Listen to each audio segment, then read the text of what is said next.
Salve, salve, senhoras e senhores, meninos e meninas, garotos e garotas, jovens discentes, professor Luciano, Imunologia Humana, e hoje estaremos dando sequência, segmento aos nossos estudos sobre as barreiras. Eu somente desejo lembrá-lo que em momentos anteriores já conceituamos, definimos didaticamente os termos imunologia, imunidade, e a dividimos, categorizamos, classificamos a imunidade inata, imunidade adaptativa. Dentro da imunidade inata, já discorremos sobre suas características, suas funções, seus constituintes, mecanismos efetores, e dentro da imunidade adaptativa, ou adquirida, ou específica, como o senhor preferir, também discorremos diversas peculiaridades, atributos da mesma.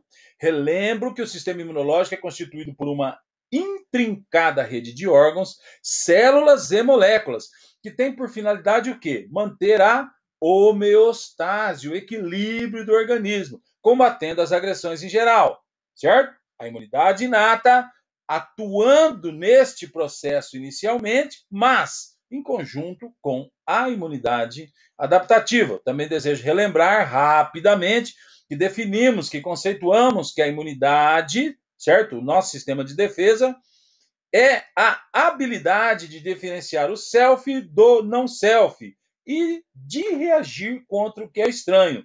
Reagir de forma adequada a estas duas frentes, ao self e ao não self. Não podemos ter uma reação fraca demais, consequentemente não destruir o micro-organismo, o invasor, forte demais também não. Por quê? Porque eu posso ter, por exemplo, as reações de hipersensibilidade, e se também eu luto contra o que é próprio, posso desenvolver o que nós chamamos de reações autoimunes. Ressalto que a imunidade inata está presente desde o nascimento, nossa primeira linha de defesa, e também precisamos visualizar como suas principais, suas características mais marcantes, que a mesma não possui memória, reage sempre com a mesma intensidade, possui diversidade limitada, baixa especificidade, trabalha reconhecendo o quê? Padrões, pumps, dumps, talls, certo? E a imunidade inata também tem como funções de destaque atacar micro-organismo, controlar e erradicar infecções, atuar no reparo tecidual e ativar o quê? A imunidade adaptativa. A imunidade inata também tem como seus principais constituintes barreiras, sistema complemento, citocinas e as células. Barreiras, tema que estamos discutindo e vamos seguir discutindo hoje, e os seus desdobramentos, por exemplo, processo inflamatório agudo e crônico, que também já pontuamos anteriormente. Ela tem, quando falamos de barreiras físicas, pele, membrana, mucosa, a própria tosse, espirro, barreiras químicas, né? Enzimas presentes, por exemplo, saliva, lágrimas, secreções nasais, ácidos graxos, suor, suco gástrico, biológicas, né? A flora normal, por exemplo, bacilo de Doderlein, microbiota normal, por exemplo, presente na microbiota normal da vagina, tá? Nós temos o sistema complemento, então, como constituinte tem barreira, temos o sistema complemento, que é uma cascata de proteínas presente no plasma, ativado por qual vias? Clássica, alternativa e lectinas, as citocinas, que são proteínas, são mensageiros, né? E as células. Quais células, professor? Por exemplo, granulócito, neutrófilo, eosinófilo, basófilo e mais, certo? Monócitos, células dendríticas, células NK, tá? Pontuamos moderadamente também, desejo ressaltar, sobre as APCs, células apresentadoras de antígeno, macrófago, célula dendrítica, linfócito B, e também pontuamos, quando falamos da imunidade inata, seus mecanismos efetores, fagocitose, produzido pelos neutrófilos, eosinófilos, basófilos, o processo inflamatório, que já discutimos, né? E discutimos as características, as diferenças de um tecido que está inflamado e um não inflamado, um tecido normal e um inflamado, né? Os sinais flogísticos da inflamação, certo? E pormenorizamos eventos vasculares e celulares, e a atividade antiviral também, que está presente na imunidade inata. E já na imunidade adaptativa, adquirida ou específica, pontuamos que temos como principais células que atuam nela os leucócitos. De que tipo? Linfócitos. Imunidade celular, linfócito T. Imunidade humoral, linfócito B. Produzindo também as imunoglobulinas, também conhecidas como anticorpos. Então, seguimos Dentro desse contexto, certo?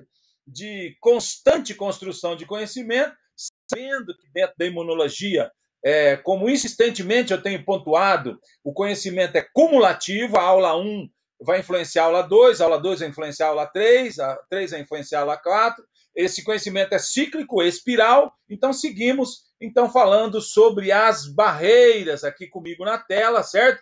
E eu só gostaria também nesse início de fala, que os senhores se atentem, tá? Que quando estamos falando de barreiras, entendemos que as mesmas devem, assim, apresentar, certo? Algumas características. Por exemplo, a barreira tem que estar íntegra. O senhor está observando aqui a pele, mas ela não está íntegra, tá? Um esporte de contato, por exemplo, aí o futebol, você é um jogador de futebol, certo? A barreira não está íntegra, então ela não está funcionando como uma barreira, na realidade, né? Ela deve apresentar microambientes adequados para sua manutenção, certo? Então, sem um excesso de estresse, por exemplo, deve haver uma nutrição adequada dessa barreira, um microambiente para que ela possa atuar, certo? Por exemplo, os nutrientes adequados. Ela não está exposto a um estresse, por exemplo, de temperaturas extremas, alta demais ou baixas demais, sendo que a pessoa não esteja acostumada com isso, certo? Não exposição constante, por exemplo, a substâncias estranhas, né, deletérias ao organismo, substâncias potentes, por exemplo, medicamentos que você está tomando para uma quimioterapia, para uma radioterapia, por um longo período, isso vai muitas vezes destruir barreiras, em particular, por exemplo, do trato gastrointestinal, certo? É importante você entender pessoas que usam uma droga ilícita, por exemplo, certo? De forma constante, ao se injetar, né? Ao injetar, você está quebrando uma barreira. O uso, por exemplo, de um entorpecente, por exemplo, a cocaína, esse ato de cheirar a cocaína, certo? Você está destruindo a mucosa nasal, barreiras ali que estão presentes. Eu espero estar sendo claro para vocês, né? Então, a barreira, ela precisa do quê? Nós precisamos da barreira dela íntegra, certo? Dela com um microambiente adequado para sua manutenção, tá? Então, por exemplo, a imunodepressão, HIV, por exemplo, né, modula essa patologia modula de uma forma deletéria as barreiras.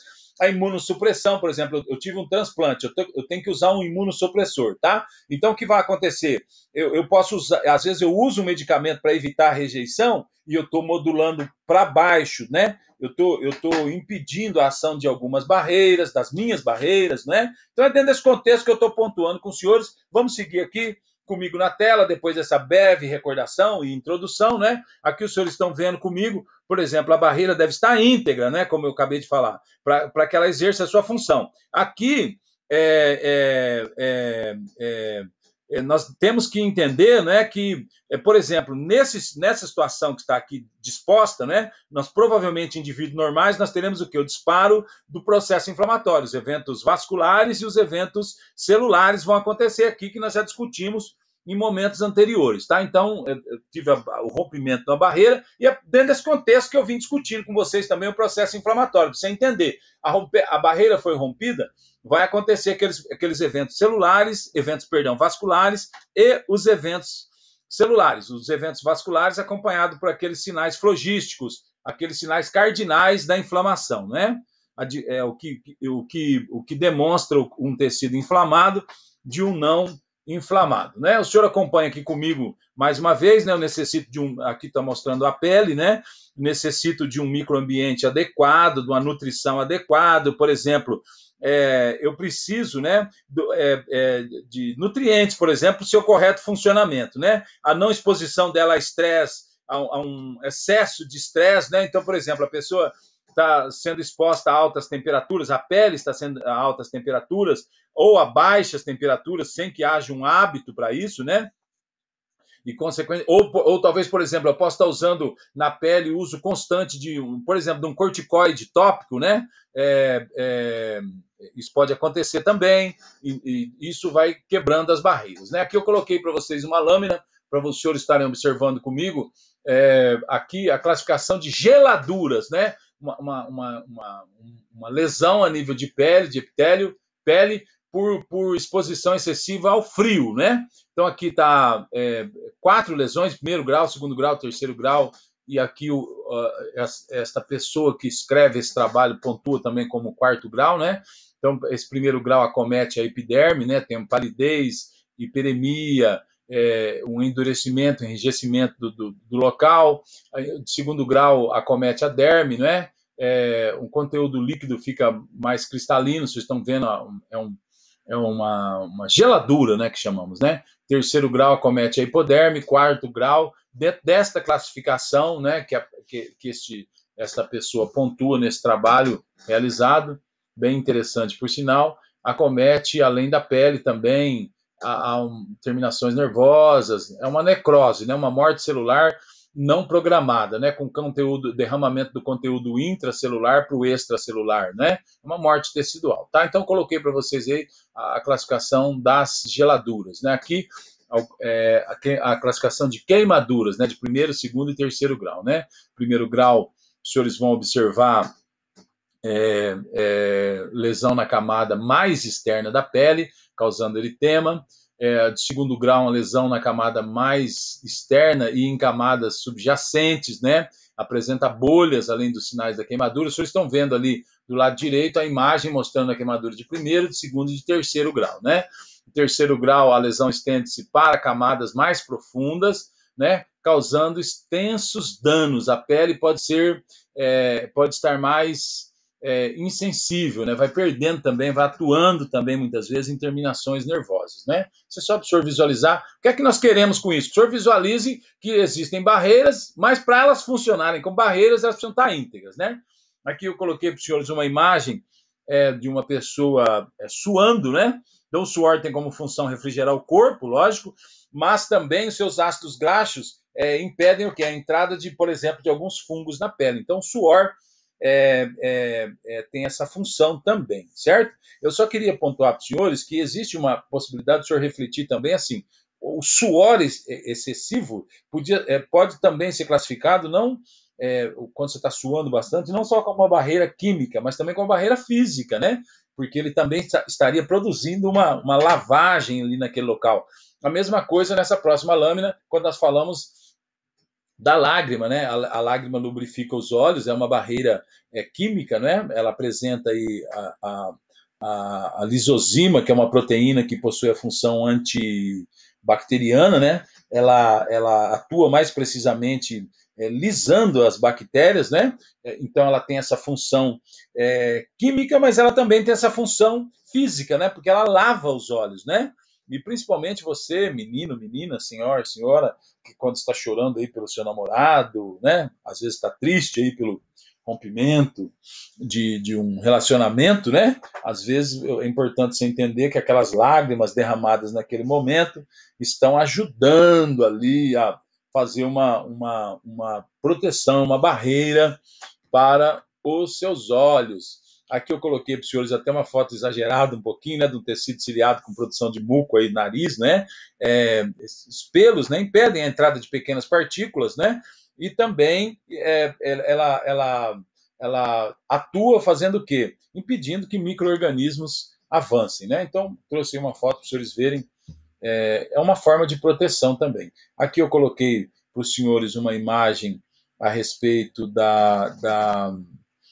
deste muco nasal, né, que tem uma ação protetora. Quando as vias aéreas são agredidas, esse muco se modifica, né, para tentar fazer o quê? Para tentar expulsar o agente invasor, né? Então, vocês estão com a imagem aí na tela. Da mesma maneira, eu trago aqui para os senhores, nós estamos discutindo barreiras. Estamos discutindo constituintes da imunidade inata e eu estou abordando barreiras, né? Por exemplo, o espirro é uma barreira, é uma reação do corpo à obstrução das vias aéreas, por exemplo, nariz, garganta, na busca do quê? De expelir o corpo que está incomodando, né? Aqui eu coloquei uma imagem para os senhores acompanharem comigo de uma maneira geral, os senhores estarem observando ali pele, que eu pontuei com vocês, olhos, nariz, né, o trato respiratório como um todo, trato geniturinário, nós pontuamos também aqui, né? Então, sim, existem diversas barreiras que impedem o quê? A penetração de micro-organismo. Aqui eu trago uma imagem para os senhores para a fixação disso que nós estamos discutindo, né, nesse contexto, né? Trago aqui para os senhores mecanismos de defesa da resposta imunológica. Então, tem um organograma aqui, né, um sistema imuninato, barreiras químicas, aí como eu já pontuei, por exemplo, a acidez do estômago, enzimas, a microbiota, né? Então, eu vou ter também, além da microbiota, barreiras celulares, barreiras físicas, mecânicas, mucosa, pele, movimento de muco, proteínas, né, como nós acabamos de discutir, a lisozima, por exemplo, e também atuando a nível de sanguíneo, né? Por exemplo, sistema complementa, citocinas. Então, tem todo um aparato que o organismo monta para defender, para impedir o micro-organismo de avançar, né? Para nos defender contra essa penetração de micro-organismos. Tá? Aqui dentro do mesmo contexto, mostrando para a gente, acabei de falar, pele, lisozima, pH de estômago, flora normal vaginal, né? Vamos discutir isso dentro desse mesmo contexto que estamos pontuando, né? O lactobacillus, bacillus thuringiae. Então, o que acontece? Aquela flora normal está naquele local, ela está ocupando aquele local, e dentro do contexto ela está criando quer dizer, está proposta para ela um microambiente adequado para sobreviver, consequentemente um ambiente inadequado para os invasores penetrar. Né? Então é importante que essa flora normal esteja ali presente, né, em condições adequadas para que elas funcionem como barreiras. Né? Aqui, só para pontuar para os senhores, o pH de todo o nosso corpo é bem interessante, porque ele cria um ambiente, o pH, aqui tem um demonstrativo, aqui, o pH provável de alguns órgãos, compartimentos, para que o senhor e a senhora observem o quê? Que a sua alteração pode proporcionar um ambiente favorável ao desenvolvimento de micro-organismos patógenos. Então, esse pH aí proporciona um ambiente para quê? Para a nossa flora normal, um ambiente ruim, desfavorável, tá? Para os invasores. Dentro desse contexto é importante entender o pH. Por exemplo, eu começo a tomar muito remédio para o estômago, para alterar o pH, para deixar mais alcalino, eu estou criando um ambiente propício, muitas vezes, para a penetração de algum micro-organismo invasor. Bem, quero agradecer a você pela companhia, muito obrigado e até mais.